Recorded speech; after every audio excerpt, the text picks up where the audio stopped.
Good day, fellow seniors. My dear friends, have you ever gone to bed on time, close your eyes, your body already tired, but somehow you just couldn't fall asleep? You toss and turn, hear the ticking of the clock, then get up and stare into the night, maybe even do something random like counting sheep? And the next morning, even if you manage to get a bit of sleep, you still wake up feeling like you never actually rested. If you're over 60 and this sounds familiar, then there's something I want to say to you. You're not alone. Insomnia is one of the most common struggles among older adults, but it's also one of the least talked about because many of us have come to accept it, thinking maybe it's just part of getting old. But the truth is, aging may make sleep more challenging, but it doesn't mean you have to live with restless nights or rely on sleeping pills for the rest of your life. That's why in today's video, I'd like to walk beside you, not just as a doctor, but as someone who's witnessed many patients regain their natural sleep to help you understand why sleep becomes difficult after 60, and more importantly, what you can do to change that starting tonight. But before we begin, let me ask you a small question. Where in the world are you watching this video from? I'd truly love to know who I'm walking with on this journey. And if you find this topic helpful, don't forget to hit subscribe and turn on the notification bell because every week I share new videos designed specifically for the health and well-being of those over. Now, let's begin with the most important question. What exactly is happening in the body after 60 that makes sleep so much harder? Part 1. What changes in your body after 60 that makes sleep more difficult? Sleep is a complex biological process. It's not just about closing your eyes and being still. It requires a delicate coordination between the nervous system, hormones, circadian rhythms, and emotional balance. And once you pass the age of 60, these elements begin to shift quietly but significantly. First, the level of melatonin, the hormone that naturally signals your body it's time to sleep, starts to decrease. Melatonin is released when it gets dark, helping your body recognize that it's time to rest. But as you get older, your body produces less melatonin, and the timing of its release becomes disrupted. As a result, even if you go to bed on time, your body may not yet feel ready to fall asleep. Second, your internal biological clock becomes misaligned. Older adults tend to feel sleepy earlier in the evening, but they also tend to wake up more often in the middle of the night or very early in the morning.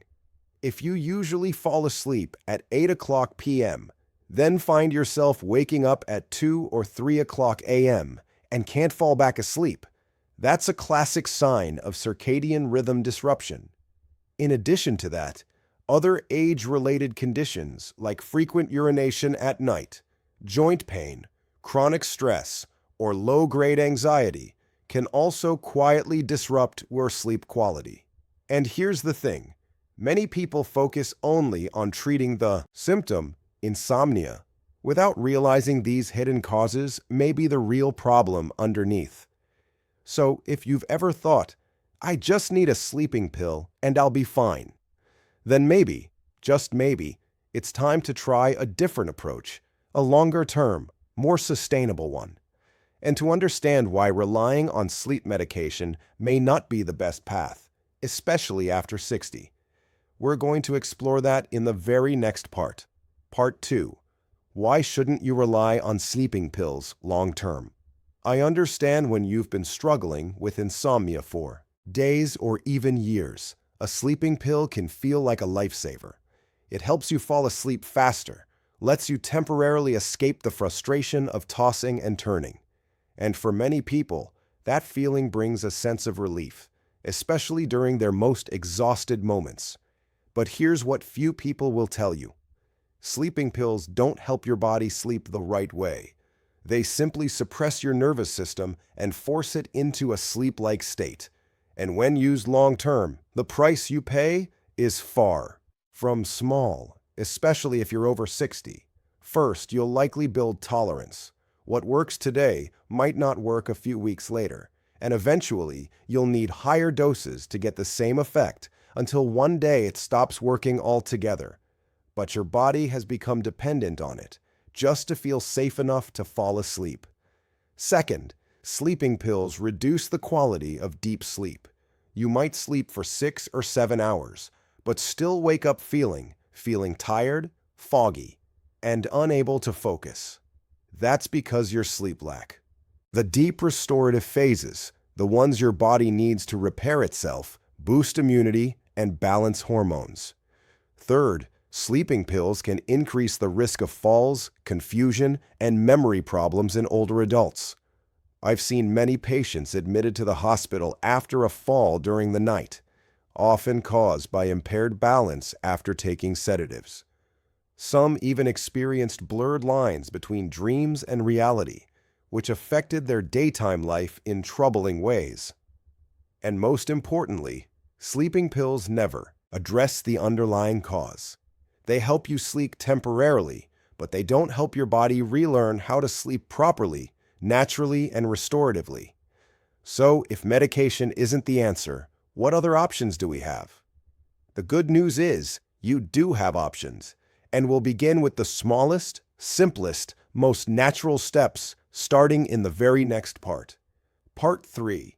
5 simple habits to help you restore natural sleep without medication. I know you may have been struggling with poor sleep for years.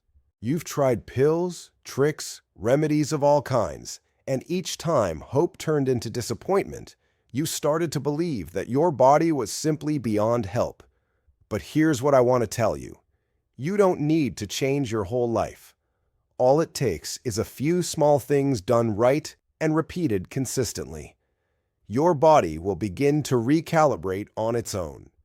These are the exact habits I often guide my older patients to try, and many of them have started sleeping again naturally within just 2 or 3 weeks. Step 1. Get sunlight between 6:30 and 7:30 a.m. for at least 10 minutes each day.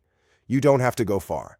Just open your window, step onto your porch, and let sunlight hit your face and arms directly. Ideally, stand still and don't wear sunglasses. Let the light reach your eyes because your internal clock sits just behind the retina. This sunlight is your body's morning signal, telling it when to be awake and when to wind down later. Do this daily for 2 weeks, and you may find yourself feeling sleepy at the right time again. Step 2. After 8 p.m., begin dimming all strong light sources, especially your phone and TV. Use warm, soft lighting if needed, and avoid staring at screens. If you must use your phone, enable night mode or wear blue light filtering glasses. Instead of watching videos, try reading a paper book, writing in a journal, or listening to calm audio. Remember, your body won't release melatonin if your brain still thinks it's daytime. Step 3. Avoid eating after 7:00 p.m. and cut out coffee, alcohol, or strong tea after 3 o'clock in the afternoon. Keep dinner light and easy to digest, and finish at least 3 hours before bed. If you tend to wake up in the middle of the night, review your evening alcohol. It might make you drowsy at first, but it can disrupt deep sleep hours later. And if you're still drinking coffee in the afternoon, try quitting for 7 days. You might be surprised how much better you sleep. Step 4. Create a bedtime ritual, just like soothing a child before sleep. 30 minutes before bed, turn off all bright lights and devices. Wash your face with warm water. Sit quietly and breathe gently for 5 minutes. Write a few lines of gratitude or read a light piece of writing. If you enjoy it, play some soft instrumental sounds like rainfall, ocean waves, or wind. Repeat this nightly. Over time, your body will recognize the pattern and respond, "Oh, it's time to sleep."